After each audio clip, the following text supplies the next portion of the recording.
Guys. Press conference play Colorado Monday, 6:30 Central on TNT. We'll get it started here in person first, and then we'll open it up at the end to some questions on Zoom. Raise your hand if you have a question for Coach.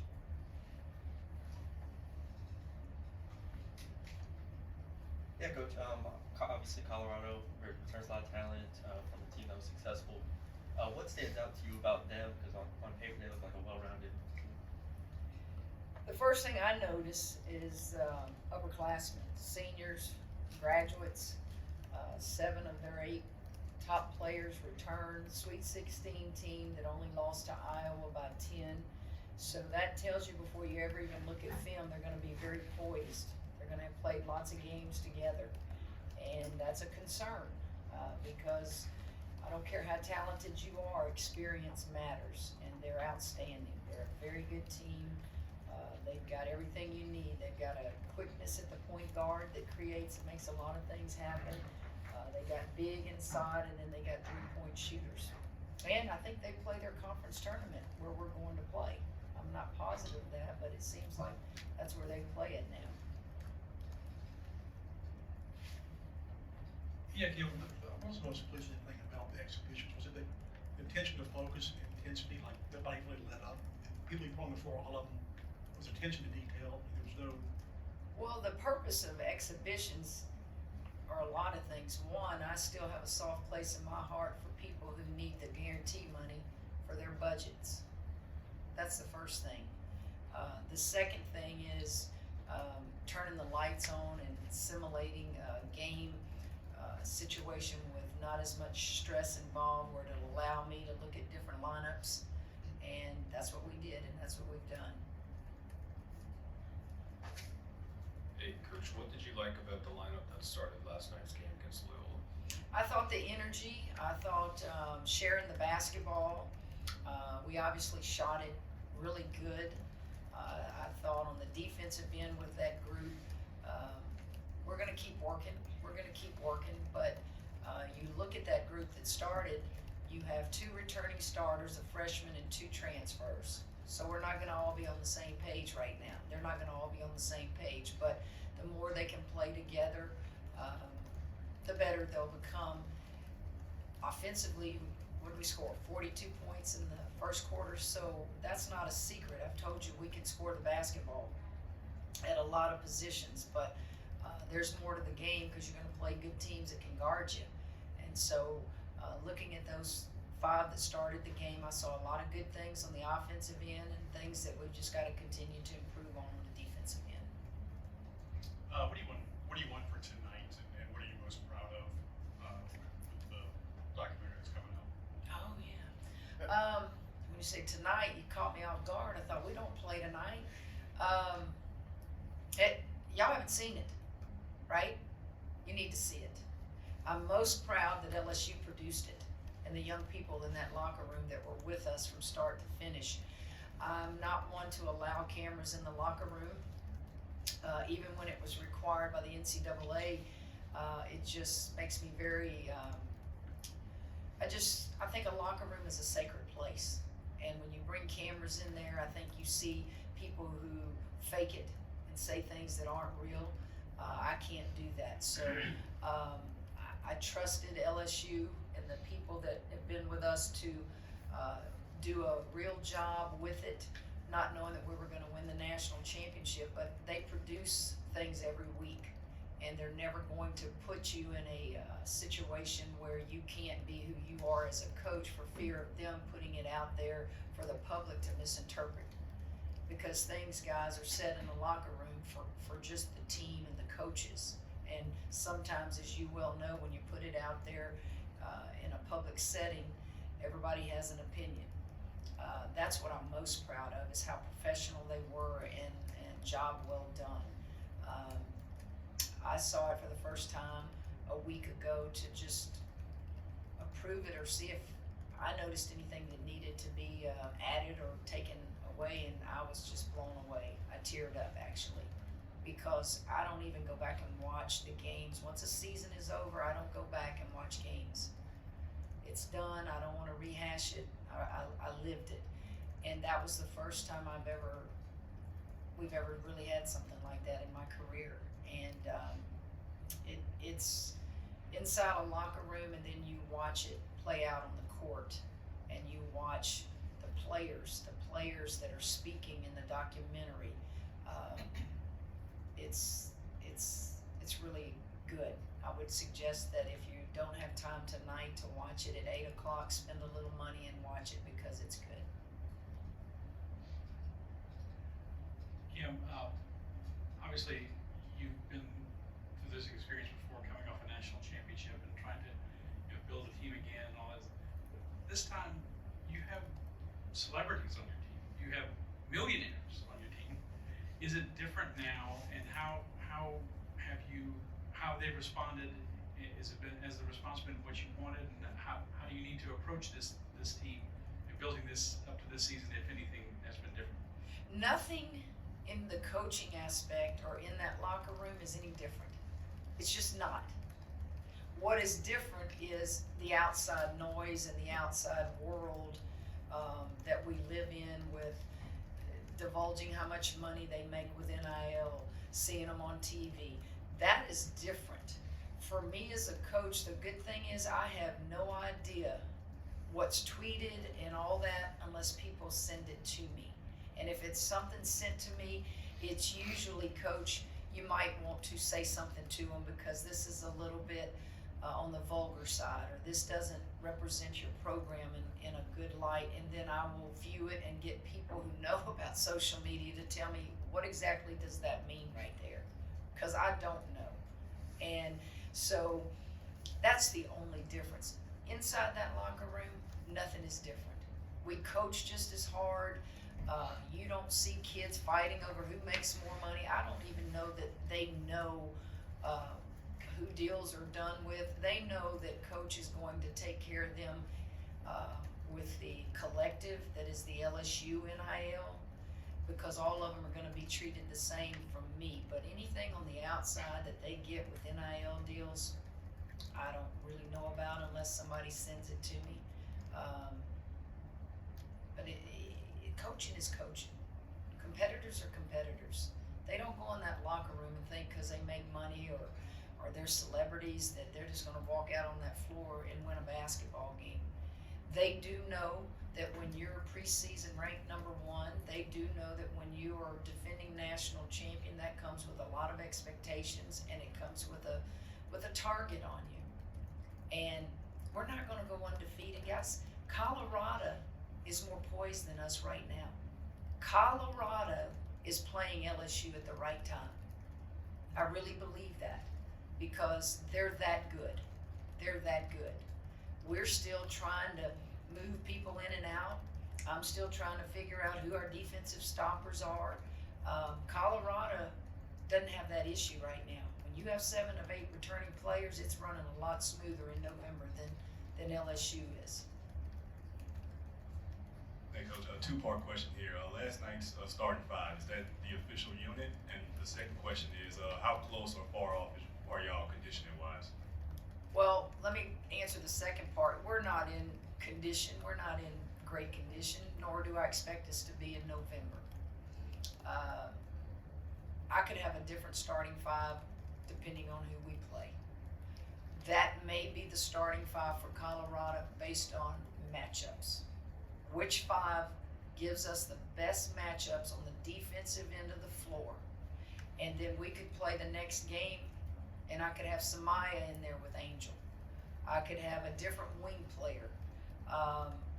But that more than likely will be the matchup for the Colorado game, unless something happens, and that is strictly based upon the defensive end of the floor right now.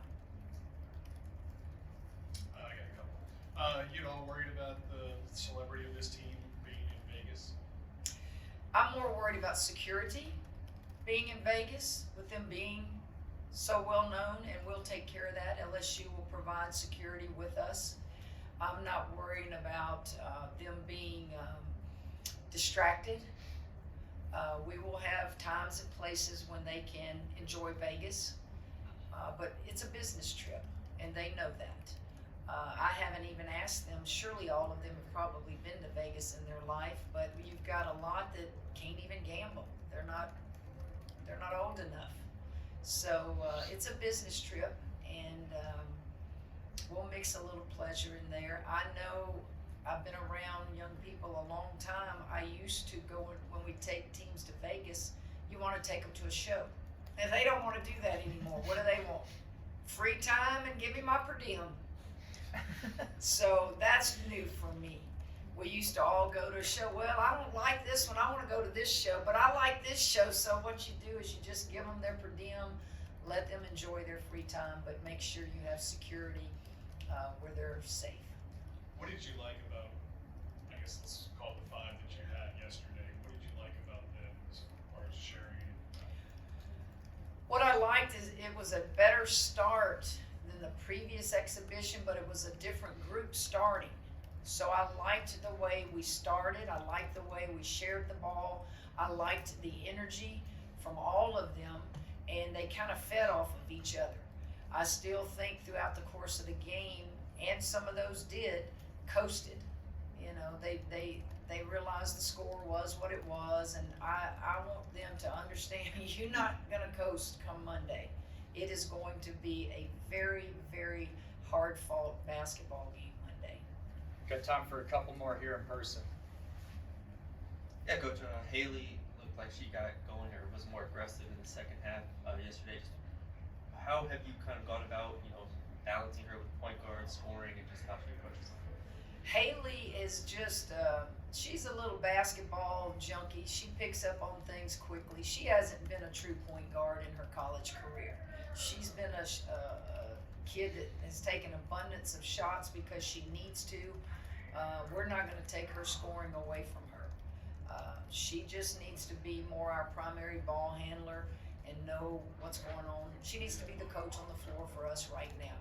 I think Kateri Poole can handle the point for us. Poa handled the point some last year, but I have found that Poa really enjoys the off guard more because it takes a little bit of pressure off his shoulders. And I'm always for kids who relax more and can play and we can see their best basketball. But I think Haley has embraced playing point guard. She came here to want to learn the point guard position, but make no bones about it. We're not taking her to the point and all of a sudden lose the points that she's capable of scoring.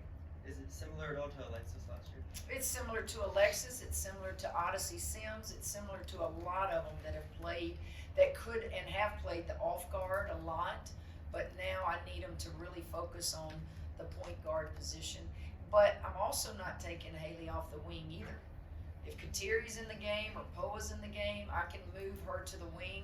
A lot of it, again, depends on foul trouble. It depends on fatigue. It depends on who's in the game for the opposing team.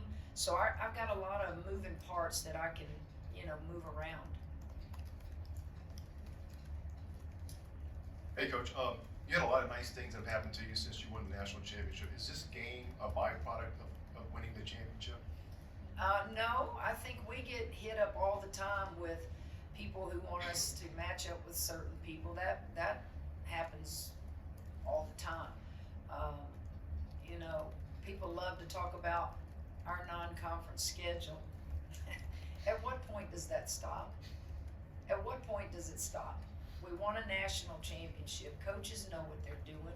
We're not doing a schedule because you want to see certain matchups. We're doing a schedule because we know our team's better than anybody.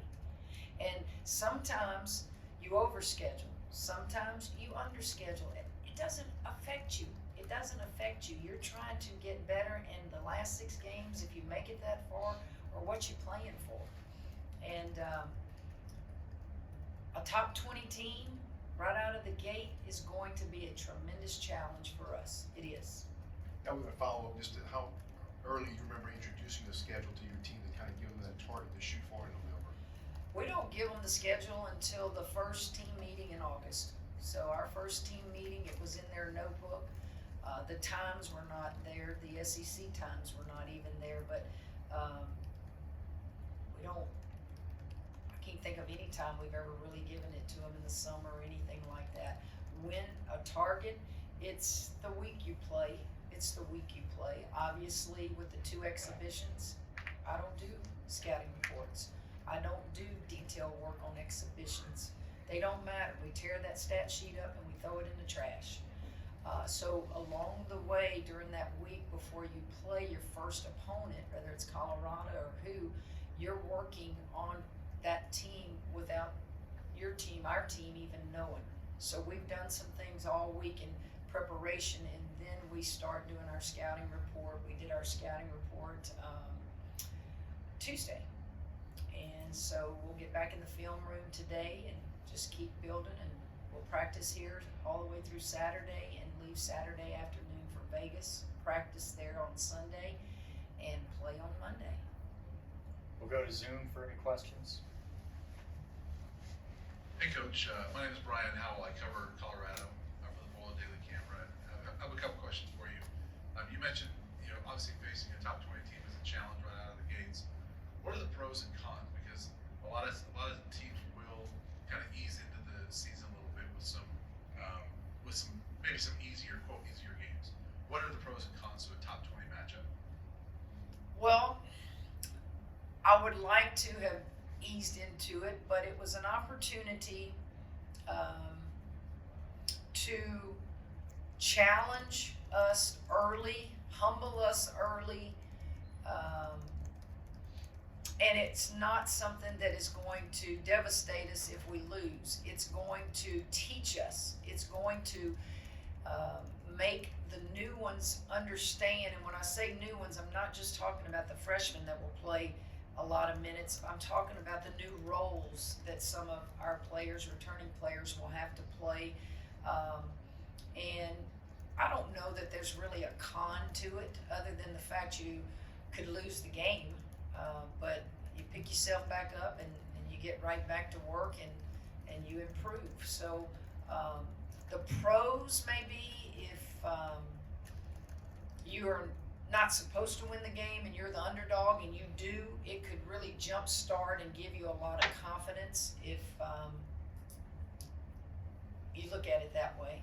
But for us, I don't look at it as a pro or con. I just look at it as it was an opportunity right out of the gates to play a very good team, to keep us hungry, keep us humble, and make us better, win or lose.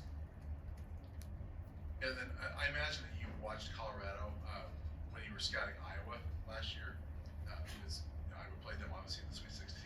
Was there anything that jumped out at you about watching them back then, or even as you prepared for this one? As far as their style? I didn't watch the Colorado Iowa game as much as I watched the Duke game, the game prior to the Iowa game. What jumped out is exactly what would jump out: outstanding team, very well coached. They run a Princeton offense that just gives teams fits. They have post play. They have the perimeter 3-ball. They have a guard that's going to push it in transition. They're mainly a man-to-man team, but what jumped out in the Duke game is I think their zone gave Duke fits. And so we have to prepare for their zone. We have to prepare for what they like to do in their man-to-man. But I watched more of the Duke game than I did the Iowa game last year. Last question for you. They added Maddie Nolan as a transfer this year, a girl that you played in the tournament last year, and also Sarah Rose Smith, who you played in the SEC last year. Do you remember those players at all? I do. I remember Nolan for sure because she played for Michigan when they came here, and what great additions to their team. But they're good even if they hadn't added those players. But they bring experience, and they bring knowledge, and there's no substitute. It's amazing how many older players are on that team, and they sure, I guess you could look at it this way: they better get out and recruit because they sure have a bunch of them, because they're going to have to replace a bunch of them. But man, they're good, and much respect. I don't know the coach for Colorado, so watching her from afar, what what a tremendous job she has done there. My days dealing with Colorado will go back to the Silberry days when she was their coach and how good they were back then. Awesome. Thank you, Coach. I appreciate it. Thanks, Coach. You're welcome.